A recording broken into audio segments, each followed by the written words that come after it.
So, I mean, we've identified some opportunities and some constraints from within the continent, but I mean, you know, you've talked about the trillions of dollars offshore. So I'm now going to turn to Chuck, who I'm sure forms a component of that, and he's been working very hard and over a long period of time to better understand Africa with us. He did a trip to South Africa earlier on this year. Chuck, if you can just share your views about where you are in your sort of process about considering and you know, allocations to Africa and African infrastructure, and sort of what challenges you may have and where you see the potential solutions being taken forward, and how the likes of a development bank like the ADB can potentially help. Okay, I'll try and do that, but I'd like to really kind of go out in the audience. This is fascinating, to hear the panel so far. I'd like to thank IGD. The people I've been meeting here are just really terrific, and some of the ideas that are coming forward are really helping inform my ideas about investing in Africa. But my journey started a couple of years ago in trying to understand Africa as an investment opportunity when I joined the Chicago Teachers Pension Fund. I'm new to the industry, and so but I have a long background in government service and economics, so it really piqued my interest on why we're not invested in Africa. And as I've educated myself, you mentioned, and my colleagues, I should say, you know, we did do a trip to South Africa with NASP. NASP has had a couple of Africa summits. Yesterday I was at Bank of New York having their inaugural Africa summit as well. So there's certainly plenty of information being presented, and yet I listen to Gavin and I say, you know, we've got two ships passing in the night. You know, I think we've talked over the past year about how do you de-risk these investments. You know, what's the investment? Are they packaged, ready to go? We've been introduced to fund managers that help put money to work in Africa. All types of things that have. It's almost like every question I've come up with, whether on a panel or in private, somebody out there has been trying to solve it. Whether it's with the OPIC insurance or co-investing through a multinational organization, and yet when you get down to as you say, how do you get us together, and we're still not getting together, and we started having the conversation beforehand. You know, pension funds are no more the same as the 54 countries of Africa are the same. You know, and so. My situation isn't going to be the same as Washington State's situation, but when you think of the fact that all my investments are sourced through an RFP, a request for proposal, for a specific mandate that's often carved out or defined by an investment consultant that's advising our board, and the reality of our investment consulting advising the board to say that we should have an Africa infrastructure component in our mandate for our asset allocation, that we're probably no closer to that today than we were 2 years ago. And it's not because there aren't projects. It's not because they're overly risky. It's more about educating our governance model. You know, our trustees are elected from our members. The advisor makes their money by advising more assets under management, and then they basically are paid to not stray too far from the kind of the benchmark. And quite frankly, Africa isn't in any benchmark.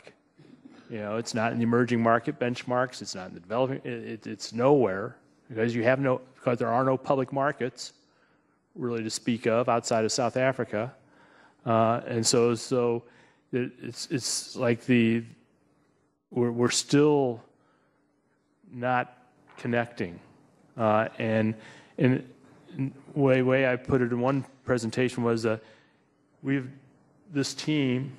I'm going to say this team, and maybe it's another team on my left here, but the team on my right has done everything to address everything that you'd read about in the Financial Times. I invest based on what my trustees read in the Chicago Sun-Times. which is a much different circle of risk and opportunities than what you're managing to. So I think it was very helpful earlier this year where I was able to get 4 of my trustees to participate in a forum on Africa, and their eyes are kind of like opening up and saying, "Wow, you know, why aren't we doing this?" Because I think they're predisposed to want to invest in Africa. You talk about matching long-term assets to long-term liabilities. Chicago Teachers Pension Fund, we're 122 years old. We're among the oldest pension funds in the United States. We are the oldest in Illinois. We are looking out for the next 100 years on being able to pay benefits to our members. So we have the conversation that the United States was an emerging market at one time, 100 years ago. And so where is that next emerging market? Well, as an economist, I can tell you, well, it's Africa. It's like Montana, the last great open space in America. Well, Africa is the last great untapped investment opportunity globally, essentially. So we know we should be there, and yet our mechanisms from the way we vote on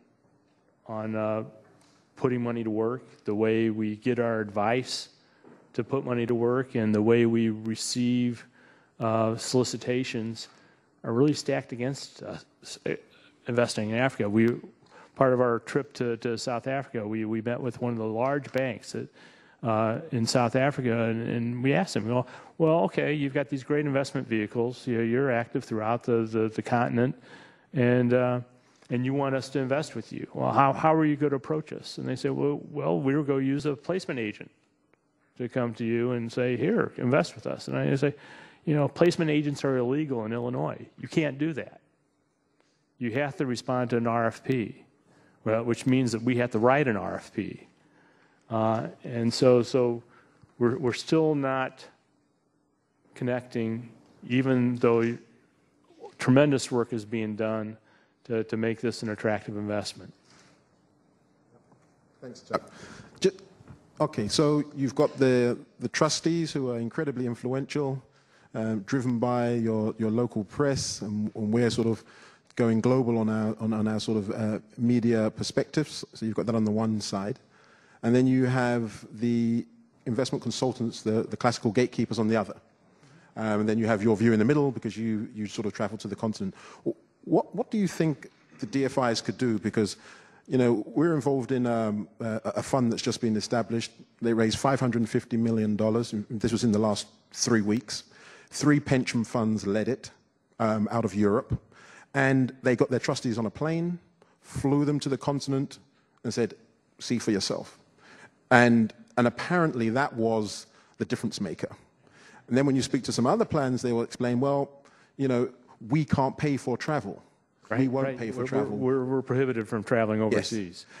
Yes. And then on the other side, just to finish off the sort of little circle there, you've got the investment consultants who you pointed out yourself are not motivated to empower or educate themselves, and if they're not motivated to do it for themselves, they certainly won't be for you. Do you think there's a role, because the likes of an Africa Development Bank is neutral? So it's not a fund manager that's looking to solicit any investment from you directly, could support the trips for the trustees and the development of educational material for investment consultants? Do you think that would make any difference, or it makes sense, but it might not be practical? Well, we would not have gone on the South Africa trip if it were not for USAID partnering with NASP. That's the only thing that made it possible for us to take myself and staff there. And now that we've come back and we've told our trustees about the opportunities, now the trustees want to go. So it's really generating the interest at the trustee level is helpful. I think we talked about it earlier. One of the things that I'm doing as the executive director is trying to build out staff investment expertise to reduce and diminish our reliance upon the investment consulting model. because you talk with them, what risks are they managing to, where they're managing to their career risk, are they going to keep a job, and to their own economic risk about can they expand their assets under management, and you don't. So they don't stray very far. They're very conservative. If they'd have a tracking error of 1, or if they could have their way, and then diversify all your managers so that you then match the indice. But so I think those are the things. The education of the membership. I would really. It's effective, but it's probably wrong to say that if you put in a mandate, the state of Illinois has mandates for supporting women minority investment managers. Well, that mandate went in, and we went from having 7% of our assets under management, we're now at 38% of our assets under management by women and minorities. Putting in mandates makes a difference. If you want to do it at the state level, it'd probably be a wrong answer. But if somebody said if we had a 5% mandate to invest in Africa, would we do it? Well, yeah, we would, because we comply Real checks with and balances. I think education is the key here to demonstrate, and it's probably not just educating our trustees, but as in many cases, it's educating the editorial boards of the local papers and on why these are good things, so that when they see a pension fund going outside the so-called box, that they don't immediately just shoot it down, saying, what the heck are these guys thinking? Why aren't they investing in south side of Chicago, where we have such a need? Why are they going overseas? Because that's the things that our members will read. Thanks, Chuck. Yes, education is everything, I think. And doing business in Africa, you can't afford to be without Africa Investor.